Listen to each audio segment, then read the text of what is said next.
Hey, what's up guys? Today I'm going to talk to you a little bit about how to keep your animal from getting sick this winter. Now I'm not trying to be clickbaity and give you this one answer for this whole video, so it all boils down to giving them more water. So if that's all you need, go ahead and click off. But if you stick around, I promise that I will teach you some tricks to help make your life and your animal's life a lot easier. Maybe. He speaks the truth. Aspen companies hate him. Guys, I love this product. Reptile is now in a couple new flavors, including Baby Chip, Microchip, Ready Chip, Reptile Chunk. It is an amazing product and there are needs for all of it. It is amazing at holding in humidity and will be a key product in today's video. Now you might ask, why does my reptile need more water during the winter time? Well, it all has to do with your heater.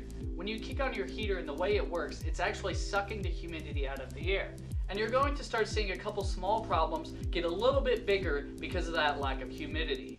Those problems include your animal's food drying up faster, their water drying up faster, of course their enclosure drying up faster, so you'll see more stuck sheds. And if you live in Texas like I do and you have really hard water, and when it dries it leaves that calcium residue on there, you're going to start seeing that more often in the winter time because it's drying up quicker. Now of course that's not going to harm your animal, but with the lower humidity in the air, you're going to see an increased risk of respiratory problems or stuck shed, and in the case of these geckos, you might see a drop in the amount of food they eat.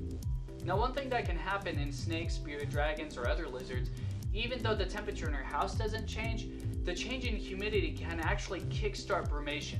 So if that's not something that you're trying to do with your animal, you need to watch the amount of humidity that's in their enclosure. These are a couple issues that might arise with a drop in humidity. So let's take a look at some of the tricks that I use to help keep my animals in pristine condition as things get colder.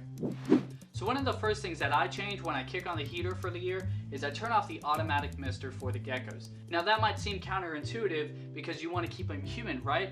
Well, the reason I do that is because it likes to hit the glass. It's not exactly accurate, especially with the hose being distributed among many different geckos. So I do it manually myself. So the key to doing it manually is just making sure that you get the substrate extra moist. Doing it manually means that your geckos still get a drink, but as things evaporate and humidity starts moving, your substrate has enough moisture to maintain the humidity in the reptile's enclosure. But you can't overdo it. If you oversaturate it to where mold can grow, that's not good either. So there's a nice fine balance. Try and find that and you're golden. Before I spray them down, I'm going to go ahead and pull out their dishes and get their food ready.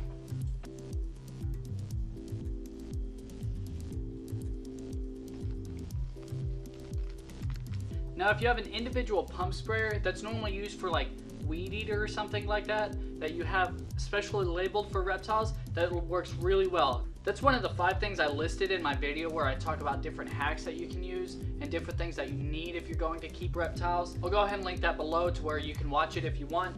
But mine, after 2 years, finally broke on me. So right now, because I want to get the substrate wet and I'm not trying to get the sides of the glass wet as much as I am the foliage in here, I'm going ahead and just pour it right through the screen.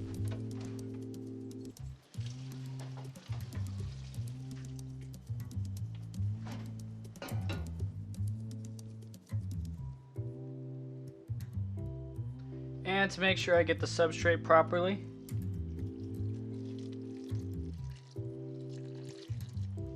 this is why substrate's so important. I added so much water to this and it's gonna really help with the humidity. The combination of substrates I use is really effective. I have these set up as bioactives, so I have the clay balls as a drainage layer with the screen, then I have the eco earth as a soft layer, and then I topped it with a layer of microchip. I used the rest of the bag with these guys after doing the tarantula enclosure setup video, which in addition to helping hold in the humidity, it's really aesthetically nice. I tend to like it a lot better than the loose substrates.